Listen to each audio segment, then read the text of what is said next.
13 मते आणि नोटा 42 मते अशी 1837 मतांची मतमोजणी पूर्ण झालेली आहे। प्रभाग क्रमांक 1 यामध्ये भंडारे चिंतन प्रदीप यांना 47 मते, साप्ते वर्षा तुषार यांना 294 मते, नोटा 26 मते, एकूण 367 मते वॉर्डची मते आहेत मतदान केंद्राची।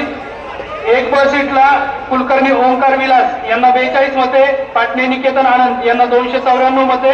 पहिल्या फेरीची मतमोजणी माझ्या हातामध्ये आलेली आहे, ही मी चिटनिहाय डिक्लेअर करत आहे। सर्वप्रथम नगराध्यक्ष पदाच्या उमेदवारांना पहिल्या फेरी अखेर जी मतं मिळालेली आहेत ते मी डिक्लेअर करत आहे।